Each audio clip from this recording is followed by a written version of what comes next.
For selling and administrative expense budget, it's quite similar to what we've prepared for manufacturer overhead budget.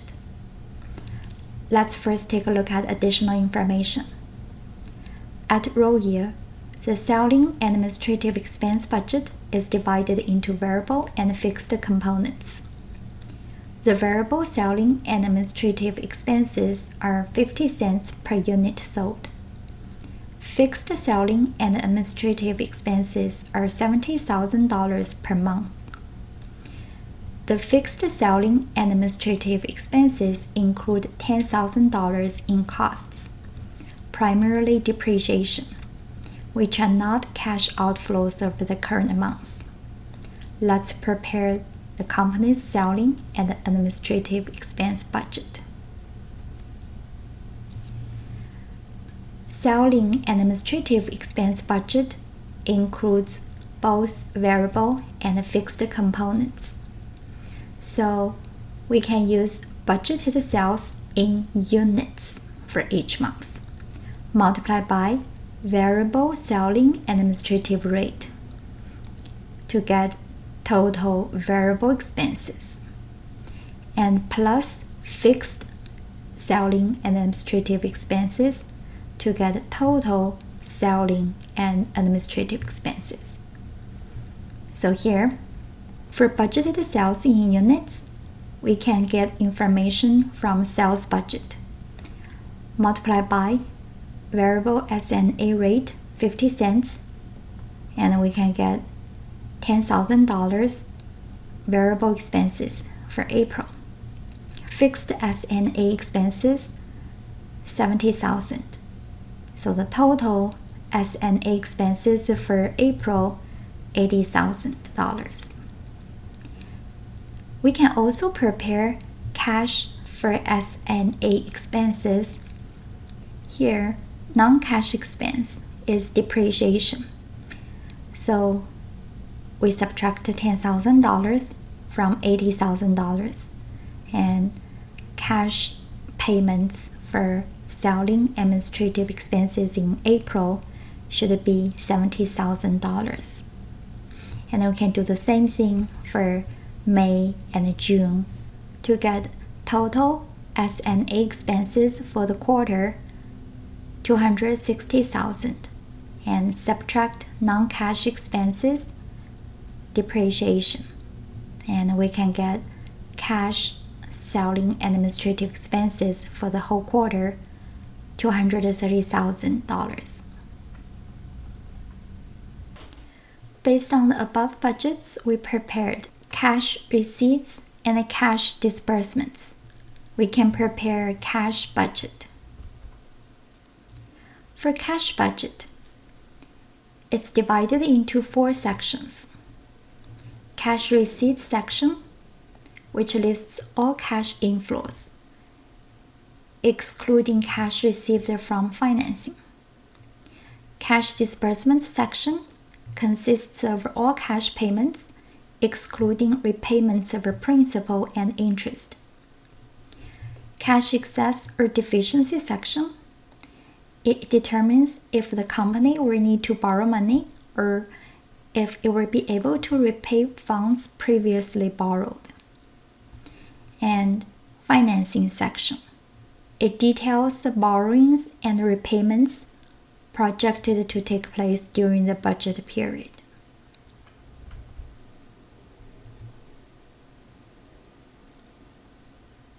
Additional information. Assume the following information for row year. Maintains 16% open line of credit for $75,000. Here, 16%. This is annual interest rate. Open line of credit, which means the company can borrow cash from the bank at any time, as long as it does not reach the limit, $75,000, at interest rate 16%. Maintains a minimum cash balance of $30,000. Borrows on the first day of the month and repays loans on the last day of the quarter. pays a cash dividend, $49,000 in April. Purchases $143,700 of equipment in May and $48,300 in June. Both purchases paid in cash.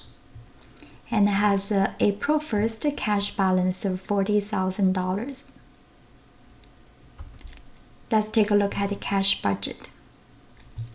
The beginning cash balance in April, the question has told us $40,000. We plus cash collections. Cash collections for April $170,000. This is from schedule of expected cash collections after we prepare sales budget. It's from here, if you take a look at the previous slide. So we can get the total cash available, beginning balance plus cash collections. It's $210,000. And then we subtract all cash payments for materials, direct labor, manufacturer overhead, S&A, equipment purchase, or dividend. For these numbers, they are from the budgets we've prepared. Cash disbursements for materials, $40,000 in April. This is from the schedule of expected cash disbursements after we've prepared direct materials budget. You can go back to previous slide to find the number. Then for cash payments for direct labor, it's from direct labor budget. Here, $15,000 in April. Cash disbursements for manufacturer overhead in April, $56,000. It's from manufacturer overhead budget. Here. And then for S&A cash payments, that's from S&A expense budget. We just prepared $70,000 in April. Equipment purchase, not in April. Cash dividend is paid in April, $49,000. So we can add total cash disbursements together. Here, $230,000. We subtract total disbursements from total cash available. It's a negative number. So in April, the company has a deficiency, $20,000. But Royer company needs to maintain a cash balance of $30,000, which means the company must borrow $50,000 on its line of credit. So the company needs to borrow $50,000, and we put in the finance section.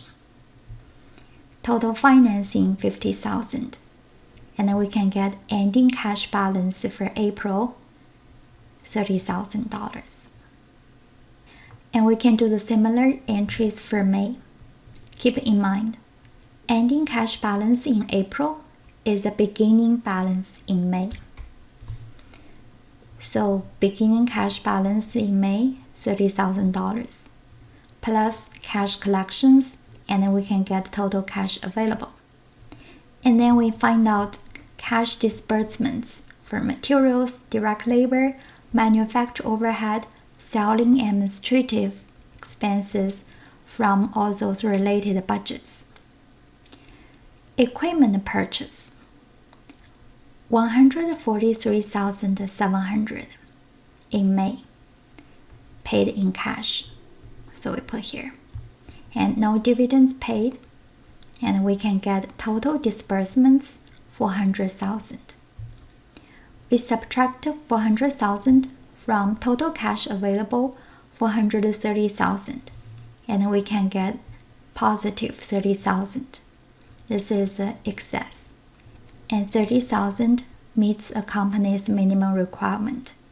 So the company does not need to borrow any cash, and ending cash balance is $30,000. For June, we do the same thing.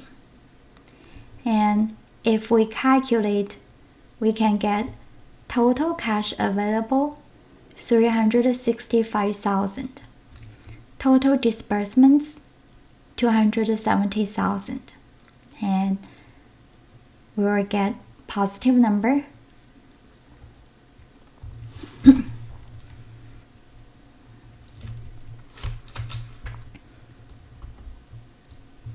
For June, we do the same thing. Equipment purchase in June, $48,300, no dividend. So we can get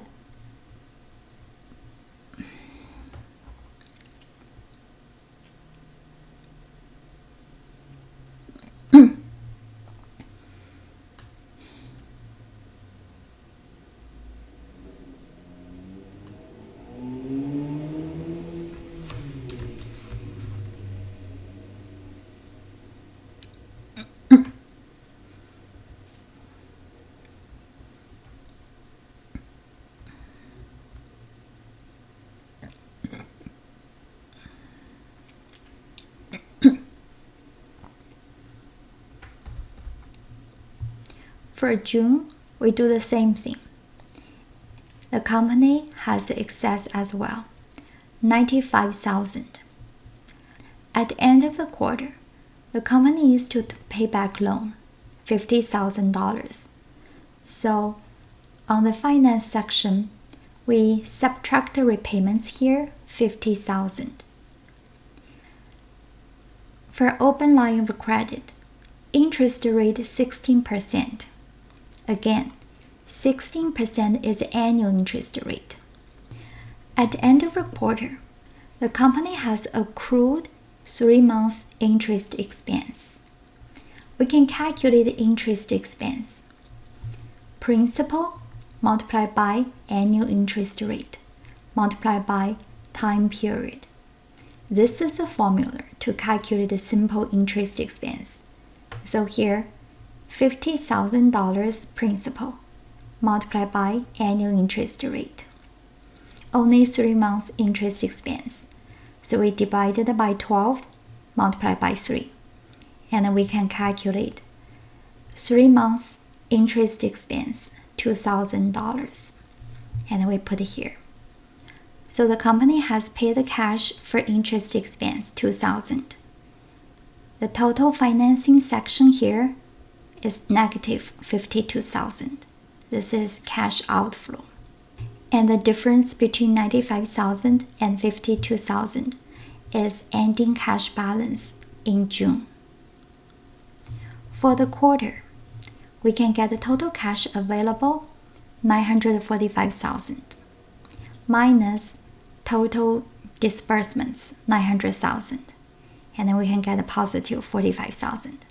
And of course, if you add up together for this line here, for those 3 months, you can get the same number.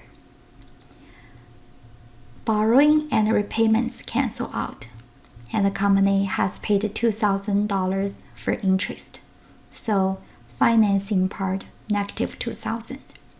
The ending balance for the quarter, same as the ending balance in June, which is $43,000.